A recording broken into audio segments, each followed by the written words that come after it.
Get this child away from the reactor console. What is this bring your daughter to work day? Is she lost from a tour group? The voice of Rear Admiral Thorne cut through the tense, controlled hum of the Trident submarine simulator like a power saw through marble.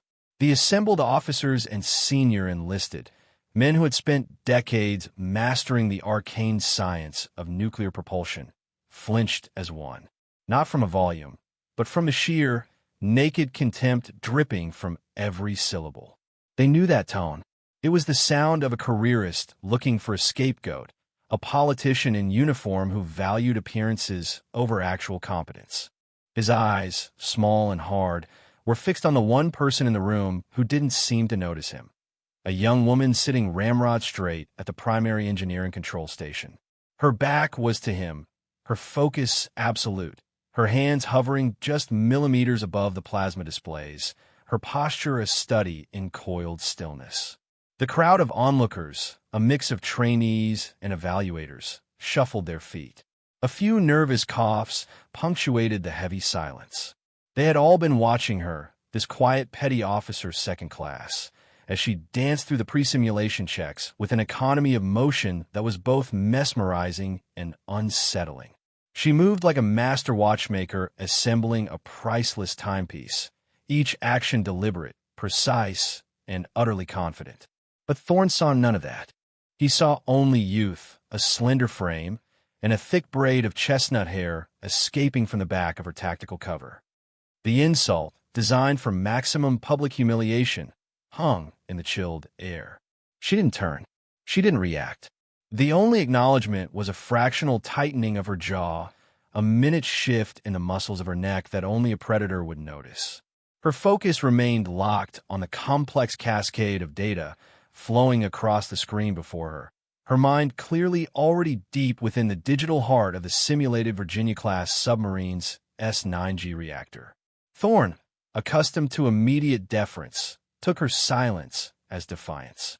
A dark flush crept up his neck. "Did you hear me, petty officer? I am giving you a direct order. This is the command evaluation for the USS Montana's Gold Crew. We are simulating a loss of coolant accident, not playing video games. I want a seasoned chief on that board, not some intern." He stepped forward, his polished shoes clicking with aggressive importance on the raised metal flooring. He loomed over her, his shadow falling across her console. Still, she did not move. Her fingers began a slow, rhythmic tap on the edge of the console, a silent countdown audible only to her. This infuriated the Admiral. It was a rejection of his authority, a dismissal of his very presence. He reached out, his hand closing not on her shoulder, but on the fabric of her collar near her braid, his fingers tangling with the hair that had so offended his sense of military order. He gave a sharp, demeaning tug, a gesture of ownership, of sheer dominance. "I said, get up." The room held its breath. It was a shocking, unforgivable breach of conduct, an assault masquerading as a command. But as the Admiral began to pull her from the chair, a new presence made itself known. From the darkened observation gallery above, another voice, calm and cold as the deep sea, spoke a single name. Thorne. It was Fleet Admiral Marcus Vance, a living legend, the supreme commander of the entire submarine force. Vance saw not a disobedient subordinate, but the unmistakable stance of a deep systems specialist entering a state of flow, a posture he hadn't seen in 20 years. And he knew, with chilling certainty, that Rear Admiral Thorne had just made the biggest mistake of his life. If you believe that true authority is earned in silence, not shouted from a pedestal, type respect below. The simulation was about to begin, but the real test had already started. The tug was a physical violation, a spark of crude force in a sanctuary of intellectual precision. Yet, Petty Officer Second Class Evelyn Reed registered it with the same detached analysis she applied to a fluctuating pressure reading. Threat, localized, physical, external to primary mission. Priority, low. She allowed Thorne to pull her a few inches from the chair before her core muscles engaged with the unyielding strength of reinforced steel. She didn't resist so much as simply stop moving. Her body became an anchor, her focus a gravity well from which no distraction could escape. Thorn, expecting the slight frame to yield easily, was thrown off balance by the solidity he encountered. It was like trying to pull a statue from its foundation. For a fleeting, humiliating moment, he was the one who looked weak, his own momentum working against him.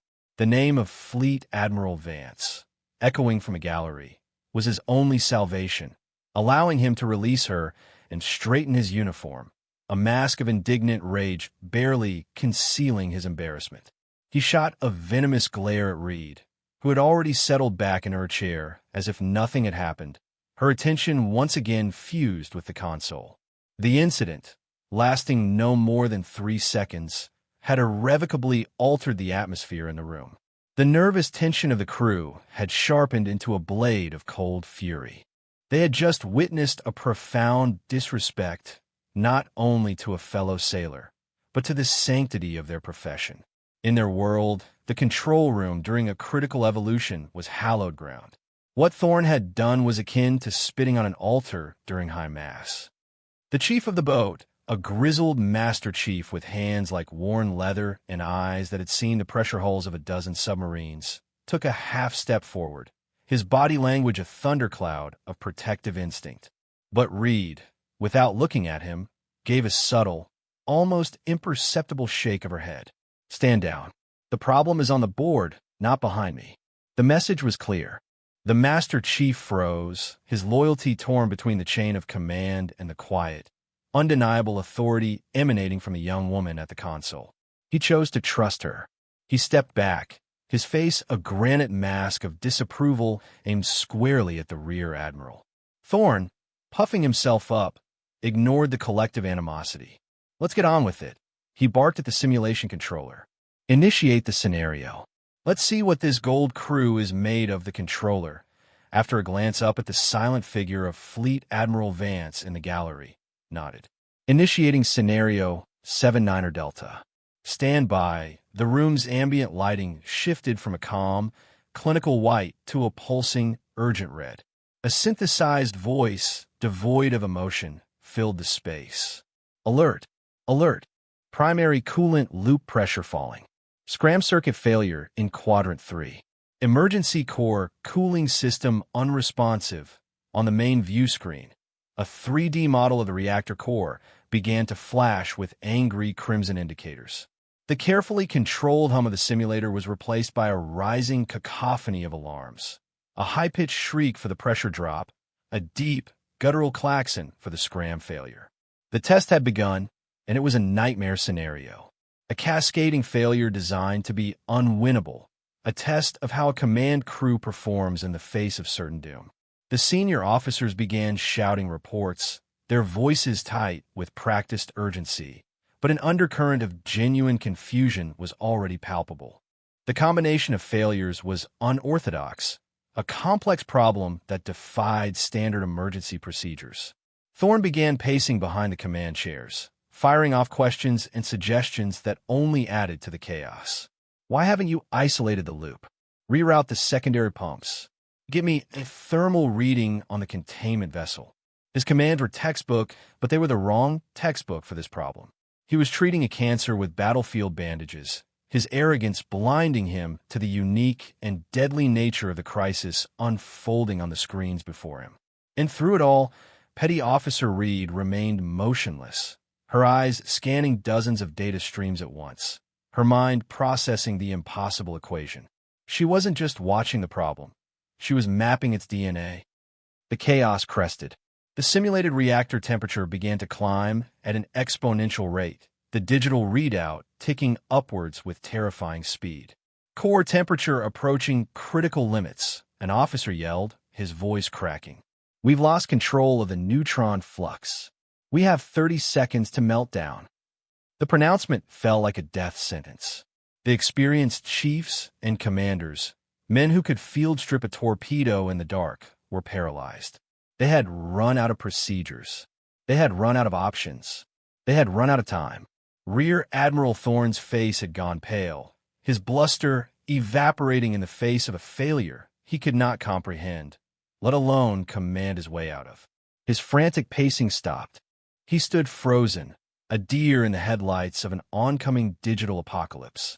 It was in that precise moment of collective paralysis, when all hope was lost, that Reed finally moved.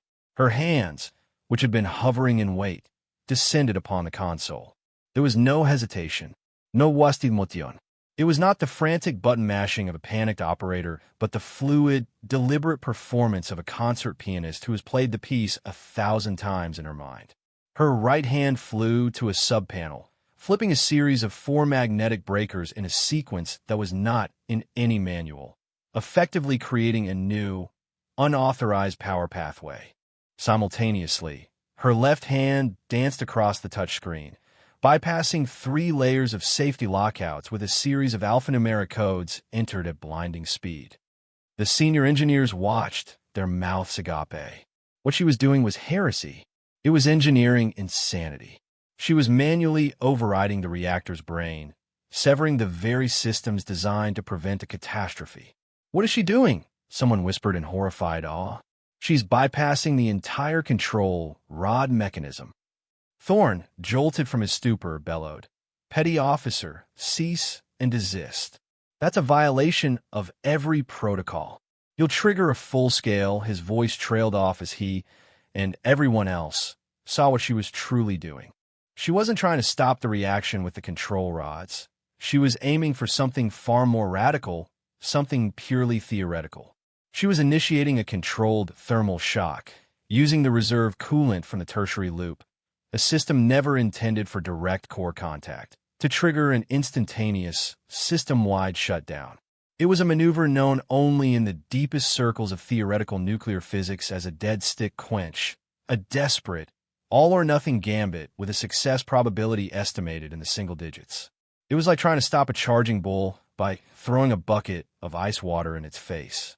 If she miscalculated the flow rate or the timing by even a microsecond, the thermal stress would crack the simulated reactor vessel wide open, resulting in an instantaneous, catastrophic failure far worse than a simple meltdown. The entire room watched, transfixed by the terrifying elegance of her actions. Her fingers moved with a surgeon's precision, her eyes never leaving the core temperature display. The numbers were still climbing, flashing past the final red line. 5 seconds to meltdown. 4, 3. She input the final command, her index finger pressing the execute key with a soft, definitive click. Then her hands fell away from the console. She leaned back in her chair, her work done. She had thrown her spear. Now, they could only watch as it flew. For 2 eternal seconds, nothing happened. The alarms continued to scream. The temperature gauge continued to climb. Then, with a suddenness that defied physics, everything stopped. The world went silent. The piercing shriek of the meltdown alarm cut off mid-wail. The deep, guttural klaxon choked into nothingness. The angry, pulsing red lights that had bathed the room in a hellish glow snapped back to a calm, steady white. On the main view screen, the crimson indicators on the reactor diagram vanished, replaced by uniform, stable green. The temperature gauge, which had been screaming towards oblivion, now displayed a number so low it seemed impossible. A perfect, steady state of cold shutdown. The simulation was over. The crisis was averted. The unwinnable scenario had been won.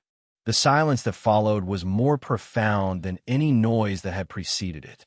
It was a vacuum, a physical entity that pressed in on the eardrums, heavy with disbelief and awe.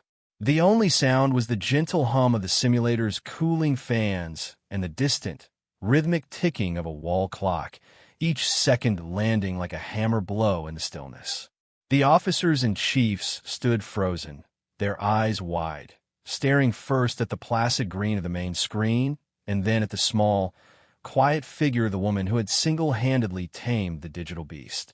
They were looking at her not as a petty officer, but as something else entirely, something they didn't have a name for. Their faces, hardened by years of discipline and command, were slack with a raw, unfiltered shock. They had not just witnessed a problem being solved. They had witnessed a miracle of engineering, a feat of intellectual and operational brilliance that would be spoken of in hushed, reverent tones for years to come. Rear Admiral Thorne stood as if he had been turned to stone, his mouth slightly open, his face a mask of utter incomprehension. The color had drained from his skin, leaving it a pasty, sickly gray. His mind, which operated on the rigid tramlines of protocol and hierarchy, could not process what it had just seen. He had witnessed a direct, flagrant violation of every rule he held sacred, and it had resulted not in disaster, but in a perfect, impossible success. The very foundations of his worldview had been shattered in the space of 30 seconds. He tried to speak, to reassert his authority, but no words came out. A dry, rasping sound was all he could manage. He looked at Reed, who was now calmly running a diagnostic on the system, her expression as placid as if she had just finished a crossword puzzle.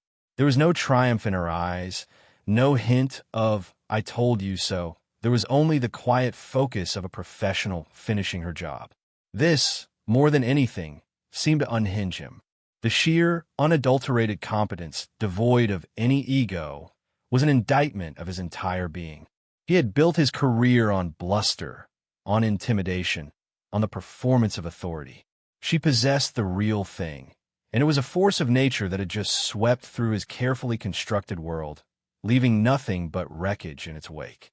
He finally managed to stammer a single, broken phrase, a question directed at no one and everyone.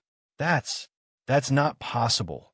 The whisper was a confession of his own inadequacy, an admission of defeat that was more damning than any official reprimand could ever be.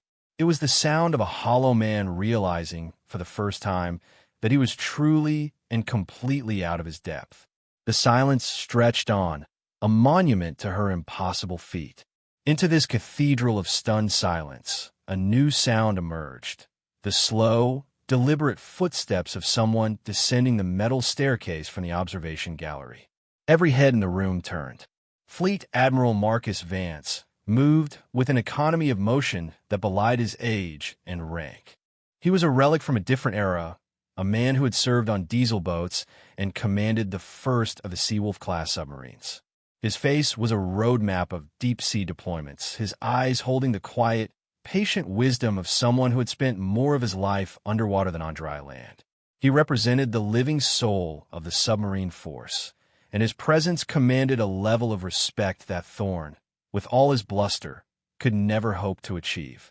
The crew automatically parted for him, creating a clear path to the center of the room. Vance's eyes, however, were not on the assembled command crew or on the disgraced rear admiral. They were fixed, with an expression of intense, analytical curiosity, on Petty Officer Reed. He walked past Thorne without a glance, as if the one-star admiral were nothing more than a piece of furniture. He stopped directly behind Reed's chair, his gaze taking in the final lines of code she was typing into the diagnostic report. He stood there for a full minute, watching her work, his expression unreadable. The entire room seemed to be holding a collective breath, waiting for his verdict. Finally, he spoke, his voice a low, gravelly baritone that carried easily through the silent room. "Petty Officer," he said, the words formal but imbued with a respect that was palpable. Reed finished her line of code, hit enter, and only then did she swivel her chair around to face him. She rose to her feet, her posture relaxed but correct. "Admiral," she acknowledged, her voice calm and even. Vance looked at her, truly looked at her, for a long moment. He saw the intelligence in her clear, steady eyes. He saw the faint traces of engine grease under her fingernails, the mark of a sailor who wasn't afraid to get her hands dirty. And he saw the profound, unshakable calm at her core. "What is your name, sailor?" he asked. "Reed, Admiral. Petty Officer Second Class Evelyn Reed." Vance nodded slowly. He turned to the Master Chief. "Master Chief, bring up Petty Officer Reed's service record on the main screen." "Full clearance." My authority, the Master Chief, galvanized, rushed to his secondary console. A few keystrokes, and the large screen that had moments before displayed a melting reactor now showed the crisp, black and white of an official naval personnel file. The room was silent as the data began to scroll. It started simply enough: enlistment date, Basic training scores, all in the 99th percentile. But then, the file began to list entries that made the seasoned officers in the room blink in disbelief. Education, doctorate in theoretical physics, MIT, completed at age 19. Naval Nuclear Power School, graduated first in class, with the highest academic and operational scores in the institution's 70-year history. Current assignment, Naval Special Warfare Development Group, Special Projects Division. The room stirred. DevGru? That was the operational command for SEAL Team 6. What was a nuclear engineer doing there? The next lines provided the answer, and with them, a collective gasp went through the room. Program designation, Project Aegis. Classification, Tier 1, above top secret. The screen listed a series of commendations, most of them heavily redacted, citing extreme valor and ingenuity during deep system operations. There were references to missions with names that sounded like something out of spy novel. Operation Silent Trident, Task Force Chimera. It was a ghost record, the file of a person who wasn't supposed to exist, a specialist deployed to the darkest, most dangerous corners of the world to solve problems no one else could. The final entry on the screen was a performance evaluation from her commanding officer at Project Aegis, a name that was itself legendary in the special operations community. The report was concise, almost poetic in its praise. Petty Officer Reed does not solve problems. She is a fundamental force of nature to which complex problems yield. She operates on a level of understanding that we can only measure, not replicate. In a crisis, she does not calculate. She simply knows. She is, without exaggeration, the single most valuable operational asset in the United States Navy. The words hung in the air, an irrefutable testament to the quiet woman standing before them. The mystery was solved.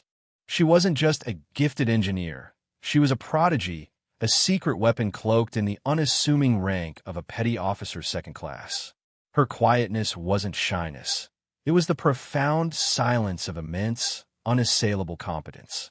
Her stillness wasn't passivity. It was the calm at the eye of a hurricane. Fleet Admiral Vance let the weight of the reveal settle over the room. He turned his gaze from the screen and locked eyes with Rear Admiral Thorne. Vance's expression was no longer unreadable. It was one of cold, unforgiving judgment. "Rear Admiral," Vance said, his voice dropping to a dangerous whisper, "you did not see a petty officer. You saw a young woman. You judged the cover, and you were too arrogant and too ignorant to read the book. You disgraced yourself, your rank, and my submarine force today. You valued the appearance of authority over the reality of expertise, and in our line of work, that is a sin that gets people killed." He didn't raise his voice, but the condemnation was absolute. He then turned his back on Thorne, a final, public dismissal. He faced Petty Officer Reed. He looked at the 2 silver chevrons on her sleeve, and then he looked her in the eye. Slowly, with a precision that was a statement in itself, Fleet Admiral Marcus Vance, a man who had 4 stars on his collar and the respect of the entire naval world, brought his hand up in a crisp, formal salute. It was not the salute of a superior to a subordinate. It was the salute of a warrior to a warrior, a gesture of profound and unequivocal respect. The entire room, from the lowest seaman apprentice to the highest-ranking commander, followed his lead. One by one, they all turned to face her and rendered a salute, a silent, powerful chorus of apology and admiration. The only one not saluting was Thorne, who stood alone and broken, a ghost at his own funeral. The story of what happened in Simulator Room 3 became the stuff of legend almost before the door slid shut. It didn't spread through official channels or after-action reports. It moved like a current through the invisible conduits of the naval community. The encrypted message boards frequented by chiefs, the quiet conversations in the back of mess decks on deployed submarines, the knowing glances exchanged between instructors at nuclear power school. It was given names: Thorne's Folly, The Quench, or most popularly, the day a petty officer took a fleet admiral to school. The narrative was honed and polished with each telling. The details of Thorne's arrogance grew more cartoonish, while Reed's calm competence took on an almost mythic quality. They said her fingers never actually touched the keyboard, that she simply willed the reactor into submission. They said that when Admiral Vance saluted her, the lights in the room flickered from the sheer gravity of the moment. The embellishments were fanciful, but the core of the story, the essential truth of it, was inviolable. Competence is the only currency that matters. Rank is a placeholder. Respect must be earned. The ripple effects were immediate and profound. Rear Admiral Thorne was gone by the next morning. There was no formal inquiry, no public shaming. He simply vanished from base. Weeks later, sailors' trading gossip would learn he had been reassigned to a windowless office in the Pentagon sub-basement, tasked with the Sisyphean chore of standardizing naval procurement forms. It was a fate worse than being discharged. It was a sentence of crushing irrelevance, a slow, quiet death for a career built on noise and ego. In stark contrast, Evelyn Reed sought no accolades. She deflected the sudden, widespread reverence with the same quiet grace with which she had endured the insults. When younger sailors approached her, their eyes wide with hero worship, she would gently steer the conversation away from the legend and toward the practical. She would pull them over to a training console and talk about thermodynamics, about the beauty of a perfectly balanced equation, about the importance of knowing your system so intimately that it becomes an extension of your own nervous system. She began holding informal study sessions after hours, not as an instructor, but as a mentor. She taught not just the what of nuclear engineering, but the why and the how. She taught a philosophy. Don't just learn the procedures, she would tell them, her voice soft but firm. Understand the principles. The procedures are a map for a road that has already been built. Principles let you navigate when there is no road. She was teaching them to be more than operators. She was teaching them to be artists, to see the reactor not as a machine to be controlled, but as a powerful force to be understood and respected. The maneuver she had executed, the dead stick quench, was exhaustively analyzed by the Navy's top physicists. They named it the Reed Cascade. It was deconstructed, codified, and within 6 months, incorporated into the advanced training curriculum for all nuclear-qualified personnel. A new button was even added to the simulator consoles, a small, red, glass-covered switch labeled RC, a constant, physical reminder of the day a quiet petty officer had rewritten the rulebook. The legend of Evelyn Reed was no longer just a story. It had become doctrine. It was a permanent part of the institutional DNA of the submarine force, a lesson etched into the very machinery of their training. The legend of the Reed Cascade became a foundational myth for a new generation of submariners. It was told to every fresh-faced ensign and newly minted seaman reporting to their first boat. It served as a powerful parable, a teaching tool that was more effective than any regulation or textbook. The story wasn't about a single heroic act. It was about a culture.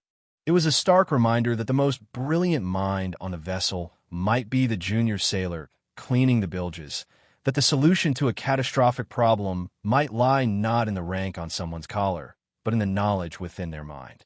It fostered a culture of intellectual humility, where even the most senior commanders were encouraged to listen to the quietest voice in the room.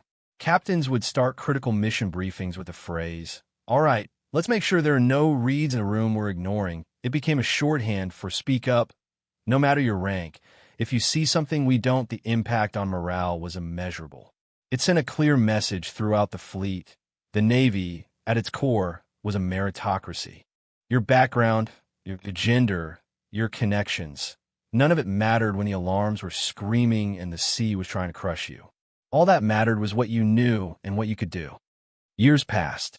Petty Officer Reed, despite being offered a direct commission to the rank of commander, chose to remain in the enlisted ranks, where she felt she could have the most direct impact on the sailors who actually operated the fleet's reactors.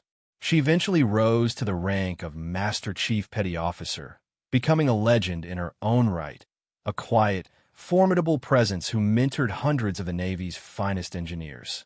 The story of that day in the simulator, however, took on a life of its own, a second legacy that would prove to be her most important. Far out in the unforgiving waters of the North Atlantic, the USS Jimmy Carter, a submarine on a deeply classified intelligence mission, suffered a genuine, catastrophic coolant leak. A hostile action had crippled their primary and secondary systems, and the reactor was spiraling out of control. The commanding officer, a man who had been a young lieutenant in the simulator room that fateful day, found himself facing the exact nightmare scenario. His senior engineers were stumped. Panic was beginning to set in. Then, over the cacophony of alarms, the captain's voice cut through, calm and clear. "Has anyone here been trained on the Reed Cascade?" His young reactor operator, a petty officer third class barely out of her teens, looked up from her console, her eyes wide but steady. "Yes, sir," she said. "I know the theory." The captain looked at her, seeing not her youth or her rank, but the echo of the legend he had witnessed years before. He made a decision that would have been unthinkable to the old guard, a decision born from the lesson of that day. "The board is yours, petty officer," he said, his voice filled with a trust that transcended rank. "Take us home." And, drawing on the legacy of a quiet professional she had never met, she did. The Reed Cascade, born in a simulation, had saved 140 souls in the cold, dark deep. The true legacy of Evelyn Reed was never about a single, brilliant moment of action. It wasn't about the public humiliation of an arrogant admiral or the shock and awe of her impossible feat. Those were merely the catalysts, the dramatic sparks that ignited a much deeper and more enduring change. Her real legacy was in the quiet, methodical way she translated that moment into a lasting philosophy. It was in the hundreds of sailors she mentored, instilling in them not just technical knowledge, but a mindset of profound humility and relentless competence. It was in the cultural shift she inspired, a subtle but powerful movement towards an environment where the best idea wins, regardless of its source. Her triumph was not just personal, it was institutional. It proved that a system, no matter how rigid or steeped in tradition, can be changed for the better by the undeniable force of a single individual's excellence. The story of the Reed Cascade became more than a legend. It became a promise. A promise that silence can be stronger than noise. A promise that discipline is more powerful than dominance. A promise that true worth is measured not by the insignia on your collar, but by the steadiness of your hands in a crisis. That day in the simulator, a lesson was etched into the soul of the submarine force. It was a lesson about assumptions, about the danger of judging competence based on superficialities like age or gender or rank.